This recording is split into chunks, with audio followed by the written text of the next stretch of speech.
Assalamualaikum warahmatullahi wabarakatuh. Perkenalkan, nama saya Salsabila dengan nomor NPM 2010260.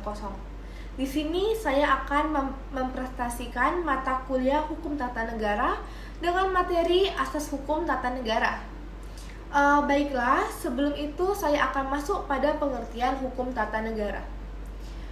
Untuk orang hukum tata negara tidaklah asing didengar lagi, tapi masih ada beberapa orang hukum yang tidak mengetahui pengertian dari hukum tata negara itu. Hukum tata negara sendiri ialah hukum yang mengatur struktur ketatanegaraan dari suatu bangsa. Selanjutnya masuk kita pada asas hukum tata negara di Indonesia. Asas sendiri ialah prinsip dasar yang menjadi acuan berpikir seseorang dalam mengambil keputusan yang penting di dalam hidupnya. Pada asas hukum tata negara sendiri terdapat 5 asas. Yang pertama ada asas Pancasila. Yang kedua ada asas negara hukum. Yang ketiga ada asas kedaulatan rakyat dan demokrasi. Yang keempat asas negara kesatuan. Dan yang kelima asas pembagian kekuasaan. Baiklah, kita akan membahas satu persatu terlebih dahulu. Yang pertama, asas Pancasila. Asas Pancasila merupakan prinsip dasar dan utama dalam kehidupan negara Indonesia. Pancasila sendiri terbentuk pada tanggal 1 Juni. Nah, Pancasila ini dijadikan pedoman hidup dan memiliki 5 butir nilai, yang mana aturan manapun termasuk undang-undang harus mengikutinya. 5 butir nilai Pancasila diantara lain, yang pertama ketuhanan yang Maha Esa, yang kedua kemanusiaan yang adil dan beradab, yang ketiga persatuan Indonesia, yang keempat kerakyatan yang dipimpin oleh hikmat kebijaksanaan dalam permusyawaratan perwakilan, dan yang kelima keadilan sosial bagi seluruh rakyat Indonesia. Nah, asas Pancasila memiliki beberapa fungsi. Fungsi pertama adalah Pancasila dijadikan sebagai jiwa dari bangsa Indonesia, sehingga setiap visi dan misi selalu menjunjung asas Pancasila ini. Yang kedua, Pancasila dijadikan sebagai kepribadian bangsa Indonesia atau yang disebut juga dengan identitas nasional. Nah, yang ketiga, Pancasila dijadikan pandangan bangsa Indonesia dalam hidup bernegara. Yang keempat, Pancasila sebagai perjanjian luhur ketika didirikan negara Indonesia. Dan yang kelima, Pancasila dijadikan sumber dari semua sumber hukum yang ada di Indonesia, sehingga dalam pembentukan aturan harus mengikuti asas Pancasila.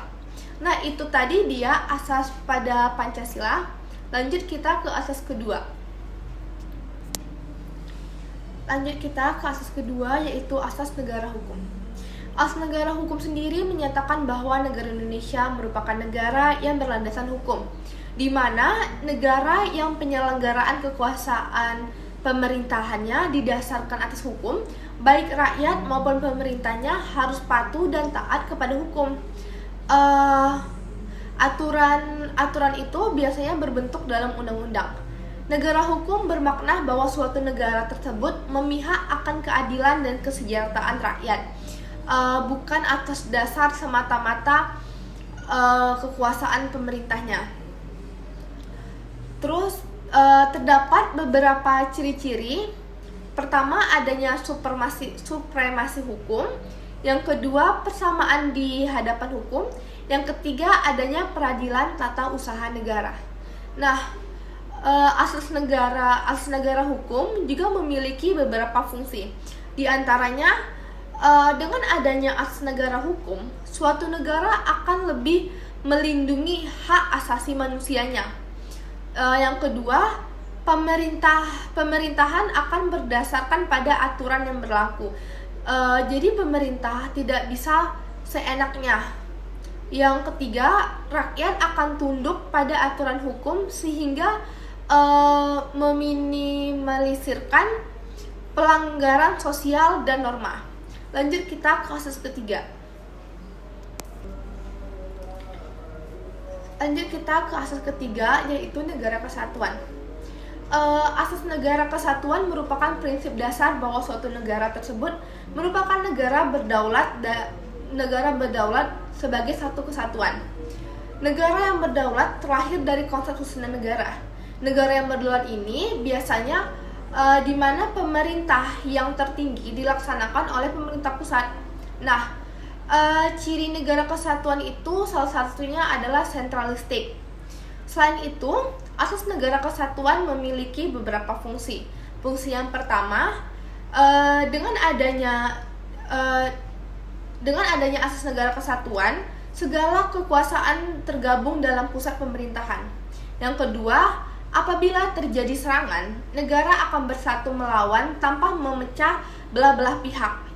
Yang ketiga, ada bagian-bagian tersendiri yang mengatur dalam menegakkan keadilan.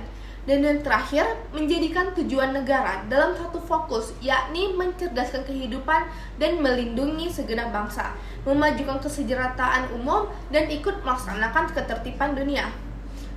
Lanjut kita ke asas keempat.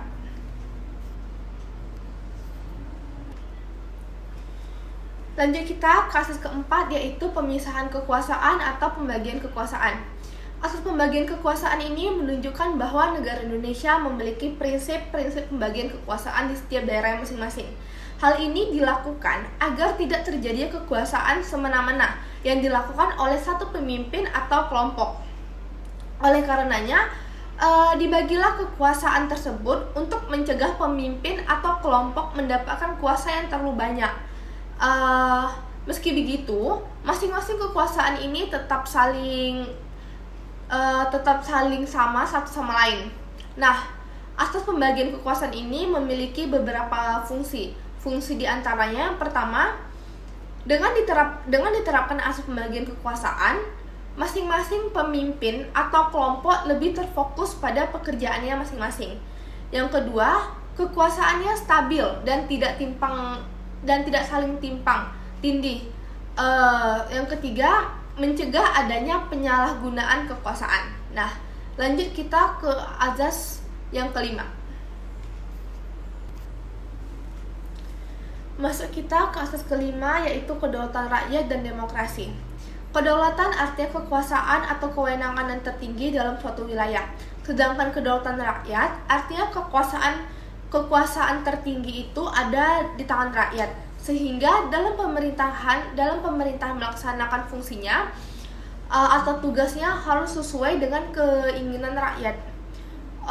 Asas kedaulatan rakyat berarti prinsip negara yang menunjukkan bahwa kekuasaan pemerintahan berada di tangan rakyat, untuk rakyat, dan oleh rakyat. Asas kedaulatan rakyat memiliki beberapa fungsi. Fungsi pertama adalah dengan diterapkan atas kedaulatan, maka kekuasaan sepenuhnya berada di tangan rakyat. Yang kedua, rakyat paham atas kondisi mereka sehingga bisa tahu bagaimana sih cara tepat untuk mensejahterakan hidupnya. Dan yang ketiga, rakyat dapat mengatur pemerintahannya untuk menuju kesejahteraan tanpa harus terinjak kekuasaan. Nah, itu tadi presentasi yang dapat saya sampaikan mengenai asas hukum tata negara Indonesia. Apabila terdapat salah kata dalam penyampaian saya, mohon maaf. Saya akhiri. Assalamualaikum warahmatullahi wabarakatuh.